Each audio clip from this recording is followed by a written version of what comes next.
Hello everyone, welcome back to my channel. तो कैसे हैं आप सब? आई होप आप सब अच्छे होंगे। तो आज बात करते हैं मॉक टेस्ट नंबर 1। आज से स्टार्ट कर रहा हूँ चैलेंज, ठीक है ना। अपन चैलेंज स्टार्ट कर रहे हैं खासकर एसएससी एसएससी सीपीओ और सीजीएल के लिए। ये चैलेंज है मेरे भाई। कम से कम आप एक सप्ताह में 4 से 5 मॉक टेस्ट लगाओगे, ठीक है ना। सभी भाइयों को लगाना जो मुझसे जुड़ेंगे। साथ के साथ कोई बच्चे 7 के 7 दिन भी लगा सकते हैं जिसके सिलेबस कंप्लीट है। नहीं तो कम से कम 4 या 3 डेज तो लगाने हैं मॉक टेस्ट।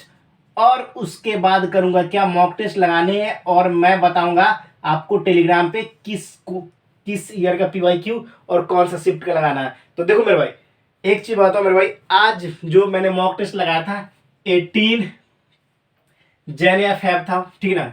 जनवरी था या मार्च था। एक बार मैं कंफर्म कर लेता हूँ मेरे भाई, कंफर्म कर लेता हूँ, उसको आपको बताता हूँ मैं किस किस दिन का मॉक टेस्ट लगाया हूँ। एक बार रुक जाओ, एक मिनट रुक जाओ। हाँ, 18 जुलाई का था, ठीक है ना। 18 जुलाई शिफ्ट सेकेंड का था। 18 जुलाई शिफ्ट सेकेंड का था मेरे भाई, ठीक है ना। मैंने मॉक टेस्ट लगाया और मेरे रॉ स्कोर 184 आउट ऑफ 200 आया, ठीक है ना। 184 आउट ऑफ 200 आया मेरे स्कोर, जिसमें से मेरे इंग्लिश में 50 आउट ऑफ 50 थे। मैथ्स में 46 मार्क्स थे। बाकी रीजनिंग में भी 45-46 थे और जीके में भी अच्छे खासे मार्क्स थे, वो 40 के अप्रोक्सीमेट थे, ठीक है ना। तो सुनो ध्यान से मेरे भाई। अब देखो, ये चीज तो स्कोर मेरा था, मैंने बता दिया। और आज डे 1 है आप सबके टारगेट का, ठीक है ना। डे 1 है, आप सबको भी टेस्ट लगाना नेसेसरी है। अब देखो, स्कोर का जो कार्ड है वो मैं आपको थंबनेल में शो कर दूंगा, वो चीज समझो। लेकिन कैसे मार्क्स इंक्रीज किया जाए वो चीज मैं बताता हूँ आप सबको। देखो, मैंने भी जब सुबह शुरू में जब मैं प्रिपरेशन कर रहा था ना, सिलेबस मेरे कंप्लीट नहीं थे, थोड़े बहुत इधर उधर से पढ़ रखा था। मेरे मॉक में भाई स्टार्टिंग के कुछ मॉक में 70, 72, 75, यहां तक कि मेरे 80-90 तक भी आए हैं। इतने इतने मेरे मार्क्स आ रहे थे। रीजन क्या था, मेरे मैथ्स के सिलेबस कवर नहीं थे, मेरे रीजनिंग के सिलेबस कवर नहीं थे, और साथ के साथ मेरे इंग्लिश के भी सिलेबस कवर नहीं थे, ठीक है ना। और कैसे मैं इंप्रूव किया, देखो मेरे भाई, एक चीज सबसे इंपॉर्टेंट वो है क्या ना, कि देखो कभी भी एसएससी सीजीएल की प्रिपरेशन कर रहे हो ना, देखो भाई मैं भी बहुत ही वीक स्टूडेंट हूँ। मुझे सच बोल रहा हूँ ना, मेरे को कुछ भी ना आता। स्टार्टिंग से मैंने देखा, सबसे पहले मैंने किया मैथ्स की सिलेबस खत्म किए, रीजनिंग के किए और इंग्लिश के किए। फिर मैंने मॉक लगाया। फिर जैसे ही मैंने मॉक लगाया मेरे भाई, और मैं साइंस बैकग्राउंड से मेरे भाई, इस चीज को समझो, तो मेरे स्कोर वही हुआ 130 135 के करीब में आना स्टार्ट हो गया था। रीजन इस तीनों सब्जेक्ट की वजह से। जीके मेरे अच्छे नहीं थे। फिर मैंने क्या किया, जीके का भी सिलेबस तेजी में 1-2 महीने में तेजी में सारे को निपटा डाला। उसके बाद मैंने क्या किया, पीवाईक्यू प्रीवियस ईयर क्वेश्चन को लगातार प्रैक्टिस की। उसके बाद मैं जंप कर गया प्रमार एसएससी। नाम तो सुना ही होगा मेरे भाई। इनके जो आ रहा है ना पीवाईक्यू सीरीज, निट्टो सीरीज, ठीक है ना। एक चीज बता दूं, बहुत सारे भाई ये भी पूछेंगे भैया आपके कौन से अटेम्प्ट है, ये सी भी जानू। लेकिन मैं रियल बोल रहा हूं ना, मैं जिस टाइम कॉलेज के टाइम था ना, तो कॉलेज में इसी साल पास हुआ हूँ, ठीक है ना। इसी साल पास हुआ, मतलब इसके पिछले साल 2022 में। तो मेरे ना कुछ सिलेबस कंप्लीट नहीं थे। मैं फॉर्म तो अप्लाई कर देता था, ऐसे भी एलिजिबल नहीं था, लेकिन फॉर्म अप्लाई कर दिया था। तो मेरे अच्छे स्कोर नहीं आते मेरे भाई, रियल बोल रहा हूँ, अच्छे स्कोर नहीं आते। लेकिन मैं सोच लिया था मेरे भाई, क्योंकि डेट ऑफ, आप जानते ही हो कि सर्टिफिकेट मांगते हैं, उसमें डेट ऑफ सर्टिफिकेट, जिसमें मैं एलिजिबल नहीं था, ठीक है ना। तो लेकिन कुछ भी नहीं, लेकिन मेरे सिलेबस कवर नहीं थे। तो मैंने क्या किया, सबसे पहले अपना सिलेबस कवर किया। उसके बाद मैंने ध्यान दिया और धीरे धीरे करके एक बार एक आपके इतने स्कोर नहीं आएंगे, ये 100% बोलता हूं।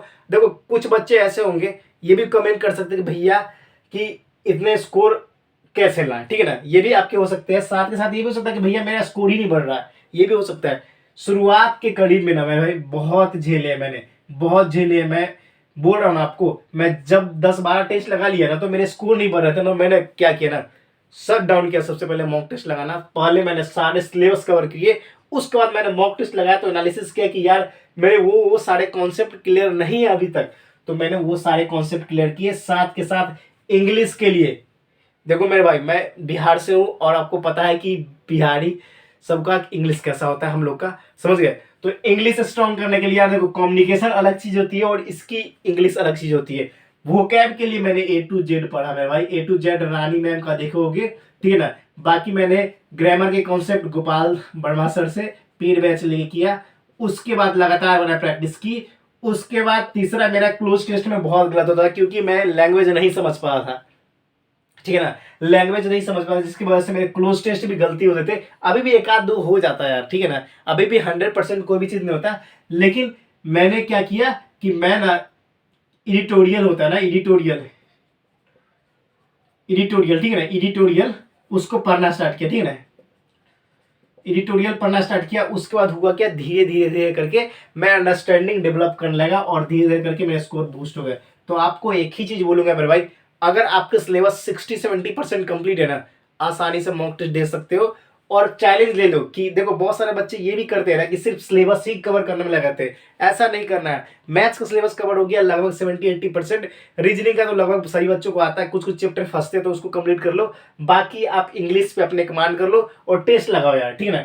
टेस्ट लगाओगे तो धीरे धीरे करके इंप्रूव होगा। आप पता चले कि आप 6 से 7 महीना सिर्फ सिलेबस ही कवर कर रखे हो, कवर उसमें भी बहुत सारे बच्चों का नहीं हो पाता 6 से 7 महीना, तो मैं बहुत कम बोल रहा हूँ क्योंकि कंसिस्टेंसी नहीं होता। तो बच्चे 10-10 महीना सिर्फ सिलेबस पढ़ते हैं और टेस्ट नहीं लगाते, तो ऐसा गलती मत करना मेरे भाई। अगर आपके 50-60-70% होंगे कवर, तो एक बार टेस्ट लगा के देखो कि आपकी कहाँ तक स्टैंड कर रहे हो, समझ गए। इतना चीज समझ लो, बाकी धीरे धीरे करके आपके स्कोर और ऑटोमेटिक बूस्ट हो जाएंगे। और इतने रो स्कोर ये है ना, ये इसमें ना जीके का बहुत बड़ा योगदान है मेरे भाई। एक चीज बोलूँ ना, मेरे एवरेज स्कोर ना 160, 158, 164, किसी किसी मॉक में आज ये जीके जो पढ़ा था ना, वो मैंने पढ़ रखा था यार। लगभग क्वेश्चन मुझे आ रहे थे, रीजन है क्या, कुछ कुछ टफ क्वेश्चन भी थे, उसको मैंने तुक्का लगा दिया। निट्टो सीरीज देखे होगे परमार सर का, और वो कुछ कुछ क्वेश्चन मुझे आ भी रहे थे, ठीक है ना। 70 क्वेश्चन आ रहे थे, 30% नहीं आ रहे थे, तो मैंने निट्टो से तुक्का उक्का मार दिया, तो कुछ क्वेश्चन सही हो गए, जिसकी वजह से इतने स्कोर मेरे आ गए, समझ गए। तो आपको कुछ भी नहीं करना है, सबसे इंपॉर्टेंट आपको यही है कि कंसिस्टेंट रहो, आपके भी स्कोर बढ़ेंगे। ये 100% बोलता हूँ मेरे भाई, आपके भी स्कोर बढ़ेंगे, लेकिन आपको कंसिस्टेंट रहना है। क्योंकि मैं भी एक एस्पिरेंट हूँ, और देखो यार, मैं जो चीज़ झेला हूँ ना, वो चीज़ मैं नहीं चाहता कि आप सब झेलो, कम टाइमों में सिलेक्शन ले लो, ये इसलिए मैं बता रहा हूँ आप सबको। बाकी आप सबकी मर्जी। और आप सब मेरे साथ जुड़ सकते हो टेलीग्राम पे, टेलीग्राम का लिंक मैं ऑलरेडी कम्युनिटी में अपलोड कर दूंगा, ठीक है ना।